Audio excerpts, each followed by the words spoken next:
Today's video guys, i-share ko po sa inyo paano magpadala ng location o yung present or yung current location mo kung saan po kayo nakatira. Guys, ito po napakaganda, napakalaking tulong po to sa mga kapwa nating OFW kasambahay. Lalo na sa mga inaabuso, sinasaktan, hindi pinapakain, hindi pinasahuran, at gusto nyo magpasaklulo o di kaya sa mga agency, okay? Sa mga kaibigan nyo, magpapasok saklulo ka, okay? Para kunin ka dyan kung saan po ka nakatira. Kasi karamihan po sa mga OFW kasambahay, hindi po alam pagdating sa mga technology.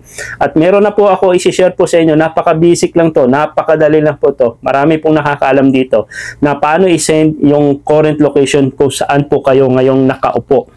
Para pag sinend nyo po ito sa mga kaibigan nyo kung sino yung hingian ng tulong mo, agad-agad malalaman po nila dito. Okay? Ang kailangan nyo lang gawin, by the way, bago ko po umpisahan to, baka naman pwedeng pa-subscribe po aking YouTube channel OFW Pinoy TV para lagi po kitang update. Katulad dito ngayon, so may matutunan po kayo sa aking mga content. Okay? So simple lang po yung i-share ko po to sa inyo is mag-download lang po kayo ng WhatsApp. Okay, itong apps lang muna ang gagawin natin, yung WhatsApp. So punta po kayo sa Play Store, meron po yung WhatsApp. Okay, alam nyo naman siguro yun. Okay, so ilalagay ko na lang yung itsura. Baka hindi nyo po alam eh. Okay, so once na nakapag-download na kayo, okay, meron na po kayong WhatsApp. Ito po yung itsura niyan. Okay, ito. Parang messenger din siya. Okay, usually ang mga Saudi, kahit yung mga communication ng aking boss, mga alaga ko is WhatsApp dito sa Saudi. Sa ating mga Pilipino, puro Facebook, Messenger, di ba? Ito naman WhatsApp. Pero ang WhatsApp naman, under po ng Facebook. So, ito po yun, parang may message, normal lang. So, dito sa WhatsApp, for example, ano na ito is yung kaibigan mo, hindi kaya employer mo, kung sino yung hingian mo ng tulong at isisend mo yung iyong address, no, location mo. Ang gawin mo lang ganito. So, punta po kayo sa WhatsApp niya. Kahit sino, kahit ilan po yun, pwede nyo gawin. Okay? Sundin nyo lang po yung tutorial ko. Puntahan nyo po yung tao na sisindan nyo po ng location. Dito po sa baba, meron po yung parang, di ba, camera. Itong katabi is yung may pen. Ayan. Pag kinilik nyo itong pen, ayan. So, may lalabas itong option. Okay? So, i-click nyo po itong location, actual location. Click nyo po yung actual location. Ayan. So, ikot-ikot na yan. And then, masisend po dito. May nakalagay po, send your location. To. Click nyo po yan. So, masisend na po siya. So, nandito na po siya sa WhatsApp niya. Ngayon, pag binuksan niya, ito po yun. So, kunwari, ako yung naka-receive. Okay? Sample lang to ha. So, binuksan ko. Okay? Ayan. So, ngayon, dito makikita mo yung ayun, itong location nito, ito Auto Mall, sample lang to. So, alam ko na kung nasaan po kayo, Auto Mall. Kung sino yung nag-send ha, ito sample lang to, address. Okay? So, may nakalagay ito Auto Mall. So, ano mo lang yung itsura, yan, makikita nyo po yung mga address nyo. Okay?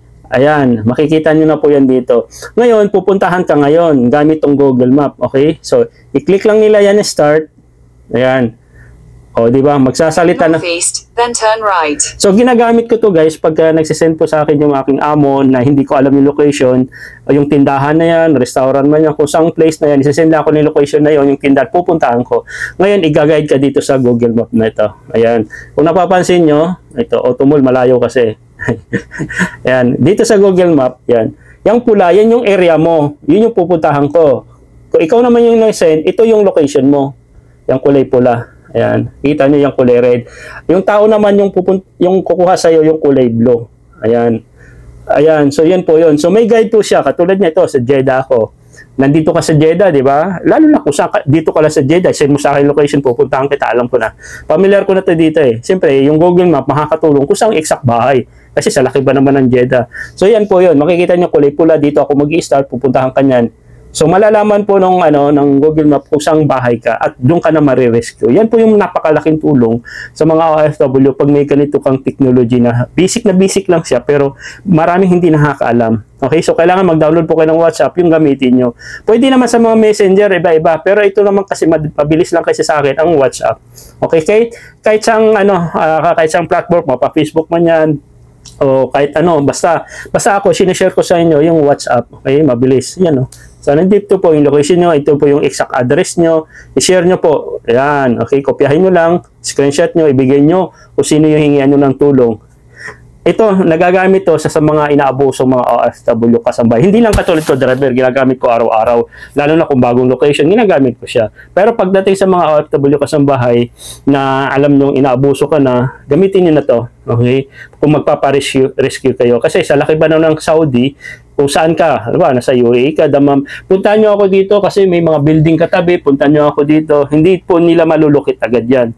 Okay, mas maganda. Okay, technology na tayo ngayon. Dapat, sabi nga ni Kuya Kim, iba na yung may alam. Okay, sa pamagitan nito, sendan nyo ng marami kung sino yung mga friend mo, malapit dito sa inyo, sa area na yun, hingihan ka ng tulong, di ba, pupunta ka ng agency.